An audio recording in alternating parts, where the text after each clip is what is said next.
I'm back. I'm trying this again. If anybody's watching, I'm going to wait and see if you can hear me this time. So let me know if you can hear me or see me. I'm trying to give an update. Today is Sunday, November 13th. And I'm at the casino with my daughter. So if you can hear me, oh good. Thank you, Tracy and Nancy. I'm here at the casino with my daughter, and this is Ayana. Say hi. Hi. And we are water protectors, and Ayana wanted to say something to you. You say, water is life. Water is life.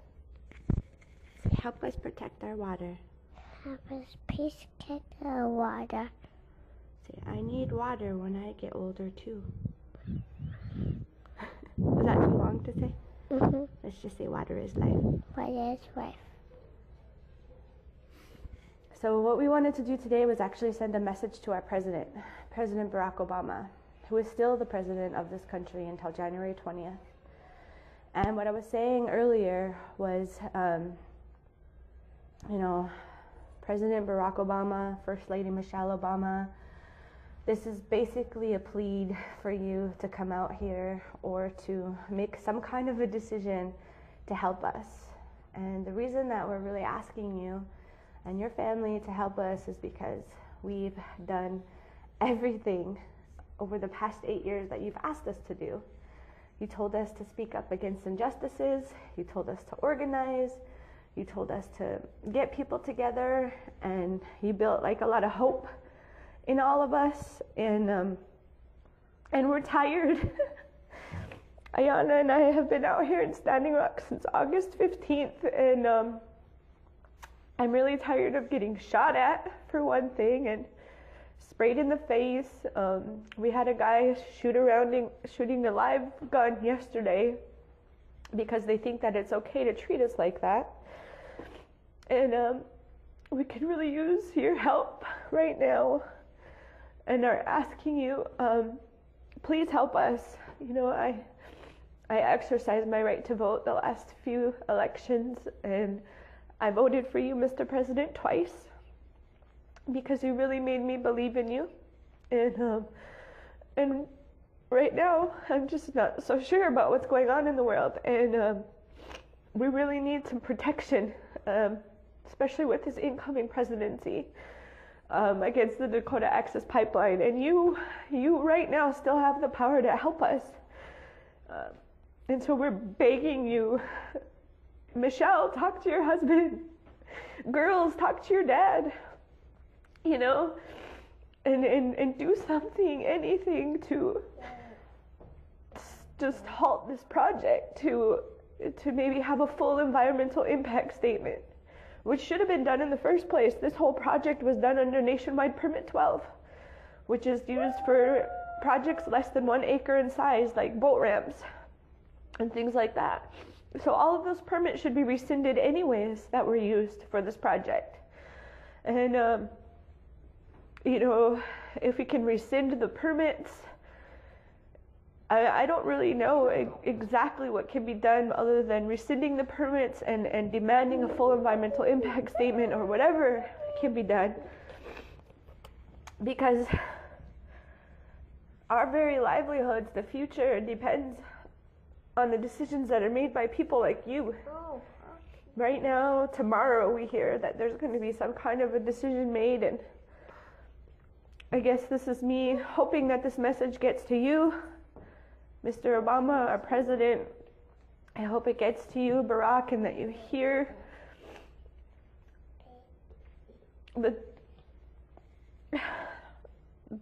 I don't even know the words. It's not even about me or one person. It's about everything that we've been going through as natives in this country. It's about the 18 million people that are downstream. The Missouri River goes through the heartland of this country. It's over 4,000 miles long, and it's already been, has pipes, different things underneath it, which is all the more reason to protect it. My daughter's helping me out here, aren't you, baby? Did you want to say something? You're going to say, please help us Please help us. protect our water Please take our water for us and for you. and for you. Say, please, Please, with the cherry on top. cherry it up. Say, thank you, Thank you. Mr. President. Please, President. Say, I hope you can hear me. Please help you help me. Say, I'm only 3 Only free. and I need some help. Need some help. Protect the water, We take the water.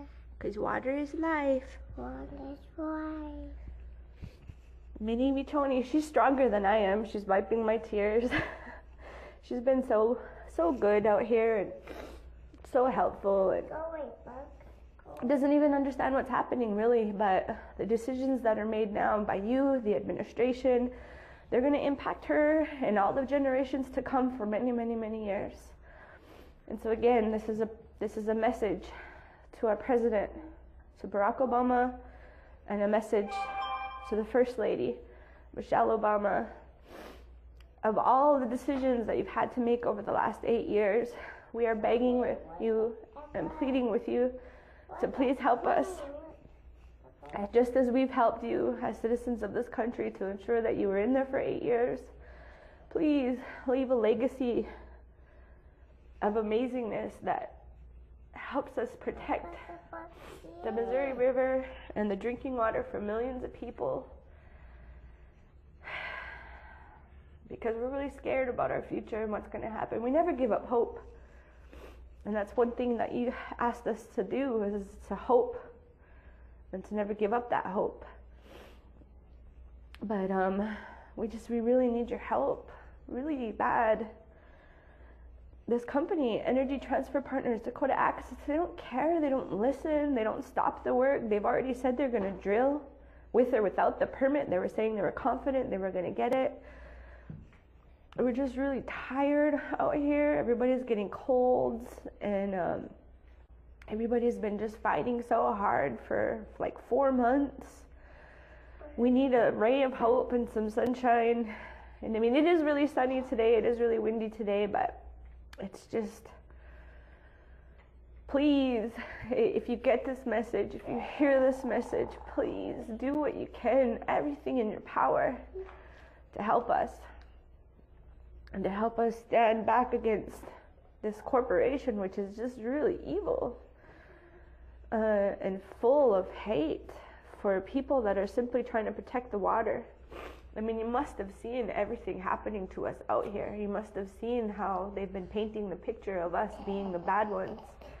And I can tell you firsthand, as a person who's been here, it's not us. They have workers that they've hired to do things that make us look negative, and they're hiring people to do bad things. They're hiring people to kill cattle, to kill buffalo, and to break windows, and to slash tires, and drive around with guns. And I can't even describe to you what it's like to be on the ground out here. It's so hard. In fact, I'm taking Ayana back to my mom and sisters again, because they started a fire out here that still nobody claimed. 400 acres burned right across from the camp.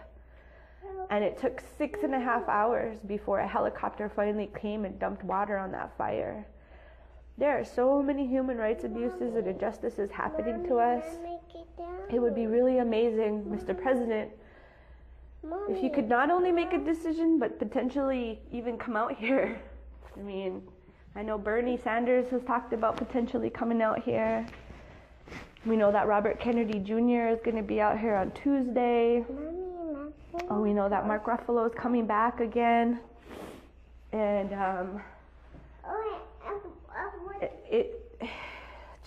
so for everybody else that's listening, you know, today the spirits are pretty high in the camp because it's a sunny day. But everybody's on edge too, because we hear that there's going to be a decision coming. We hear that there's going to be something made, and this is why I'm sending a message to you. please, please help us. You're one of the last people that can. You're like the last hope for the nation, for our babies.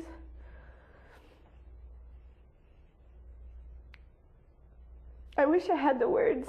I wish I had the words to express the sincerity that I'm trying to talk to you through, and I wish I had the strength to say it without crying, and we're worried about the future, and just know that people are relying on you. Brock, I hope you get this message. I hope you get to see it. I hope somebody in your office shows it to you, and that you listen to me and my 3-year-old daughter in some way, even if, it's just in a private way, and that you know that we've always prayed for you and your family, knowing how much you've carried, and you've carried with such dignity and grace these past 8 years, being under all this pressure. And we know that there were decisions that you had to make that, just, I can't even imagine what it was like to be the president of this country. But now, with what happened with these most recent elections, we're really nervous, and we're really scared, and we really, really, really need your help. Help us like we helped you. We rooted for you. We got people to vote for you, especially the Native population. We came out strong in both of these elections. You built a lot of faith and trust in us, and please, and I'm not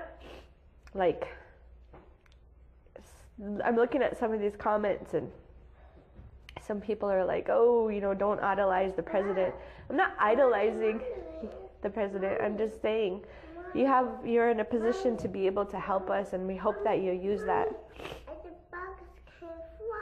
Ayana found a bug. She found a box elder bug, so she's going to help it fly.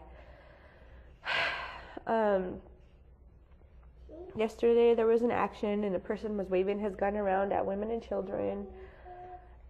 The company still continues to work out here. They still continue to do whatever they want. They have a fortress on the hill with razor wire and an 8-foot trench and a 15-foot wall. So we can't really get up there to protect the water. And right now we know that it comes down to some sort of executive order, some sort of intervention.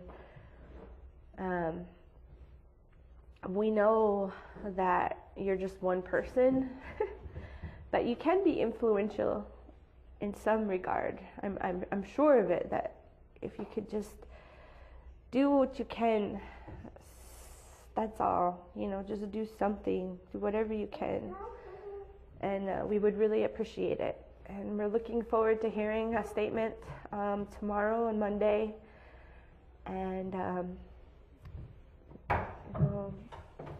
bless you and your family. And I'm going to go ahead and sign out here pretty soon, but I want to see if we can have any comments from anybody. If anybody has any questions for me right now about what's happening, I can try to answer your questions. And I'm sorry for these dings. I don't know if you can hear them. Again, I forgot to turn my sound off.